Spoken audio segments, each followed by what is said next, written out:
ha habido jornada electoral en 2 países latinoamericanos, la principal de ellas en El Salvador.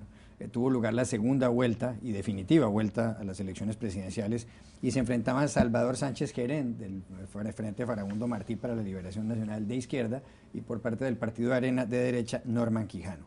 Escrutado el 99% de los votos, el resultado es que el señor Sánchez Gerén tiene el 50,1% de los votos y el señor Norman Quijano tiene el 49,9%, es decir, una diferencia ínfima. Desde luego hay mucha controversia sobre cuál de los dos es el ganador.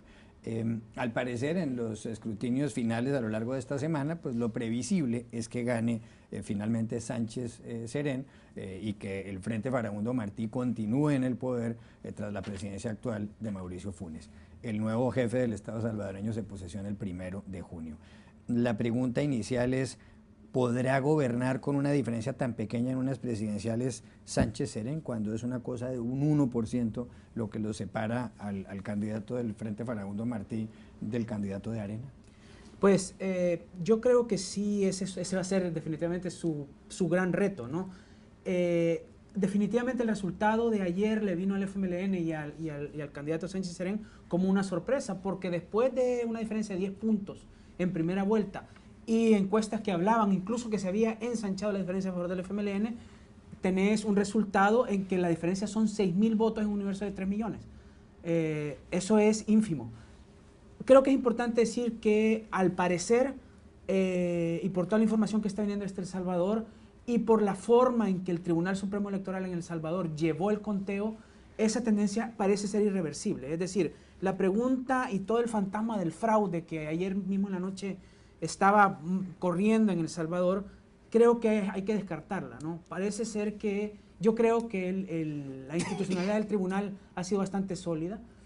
Sin embargo, sí es una diferencia muy pequeña, lo cual yo como primera reacción te digo, creo que es muy bueno para el país, porque una diferencia tan grande como se proyectaba, creo que le hubiera permitido que algunos elementos más radicales en el FMLN se dieran a tentaciones antidemocráticas, pero con una diferencia tan pequeña, creo que ya incluso ayer mismo, Sánchez Gerén en su discurso en la noche dijo, bueno, entendemos que estamos obligados a dialogar con todas las fuerzas. No mencionó a su contrincante político, pero mencionó a los empresarios y mencionó a las fuerzas sociales, ¿no? Repito, creo que la tendencia es la que está, creo que sí, que el FMLN va a gobernar los próximos 5 años y creo que la diferencia tan pequeña va a obligar al candidato, cuando se convierte en presidente electo, a buscar entendimientos incluso antes del 1 de junio. ¿Es bueno eso, Eric Langer, que no pueda estar a sus anchas del candidato ganador, o es malo que la diferencia sea tan pequeña? Me parece positivo y más bien creo que se ve el efecto Venezuela, que no hay que dar demasiado poder a un partido, bueno, en este caso de izquierda, porque el temor es lo que está pasando en Venezuela y pues creo que Quijano pensábamos que iba a perder mucho más de lo que iba a perder y más bien utilizó muy bien los disturbios en Venezuela y bueno, para realmente tratar de sobreponerse, que no lo logró, pero casi lo logró como hizo hace tiempo Alan García, por ejemplo, en Perú, con Ollanta Humala hace ya unos años. ¿Es comparable el Frente Farabundo Martí, el FMLN, con el chavismo en Venezuela? Creo que no. Creo que el FMLN se ha ganado de alguna forma un espacio político y que las fuerzas son mucho más equiparadas, que en Venezuela es simplemente diferente, que más bien un ex militar se impuso y después ha tratado de transformar la política completamente en el país con la nueva constitución y todo eso, lo que no ha pasado en El Salvador. Juan Carlos, ¿cómo podrá gobernar el señor Sánchez Gerén con las fuerzas tal como están distribuidas en el Congreso salvadoreño? Sí, el FMLN no cuenta con una mayoría absoluta, a pesar de su alianza con el partido de Tony Saca, el representante, el expresidente que gobernó El Salvador del 2004 al 2009.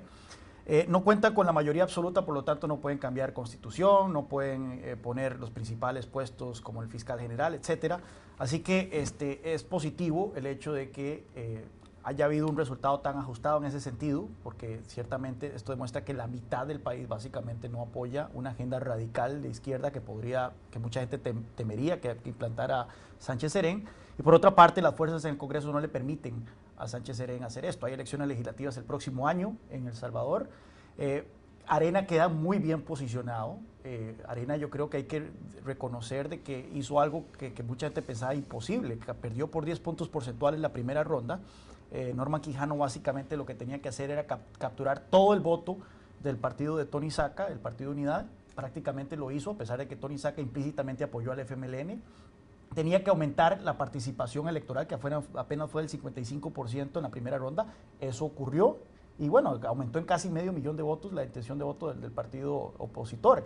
Se quedó corto, pero aún así esto significa que para la próxima jornada electoral del próximo año, las legislativas, Arena va a tener una muy buena posición que podría entonces hacer una fuerte contrabalance al candidato del FMLN.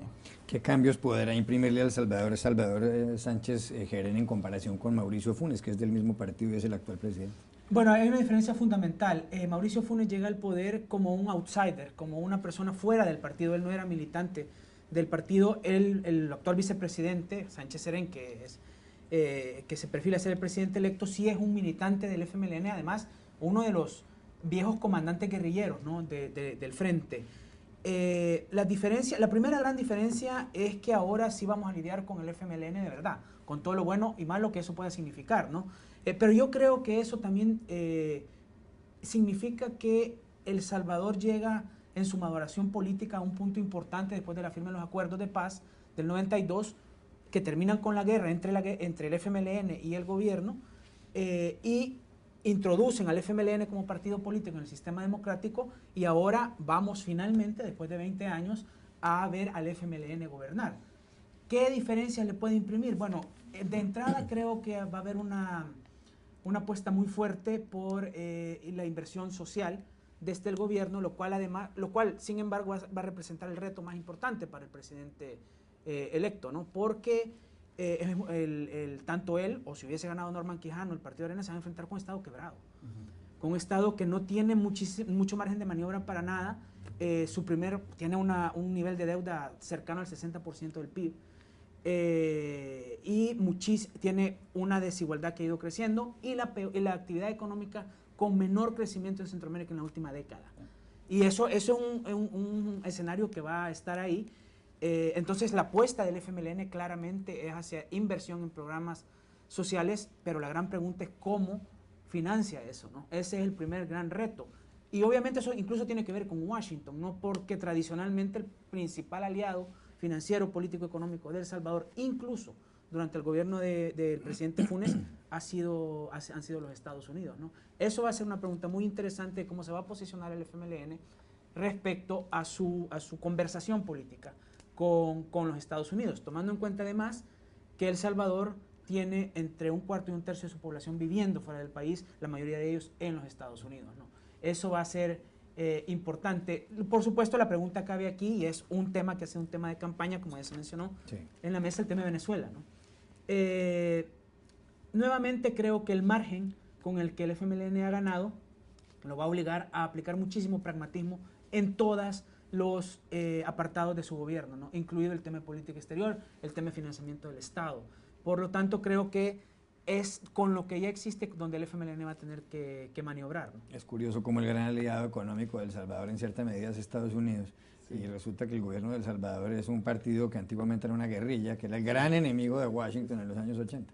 Sí, y más bien lo interesante es que aún si quisiera, creo que Sánchez Serén no puede contraponer Venezuela contra Estados Unidos como han hecho en varios países caribeños, porque Venezuela está quebrado también, no tiene dinero para gastar para otros, entonces ya con eso solamente queda Estados Unidos.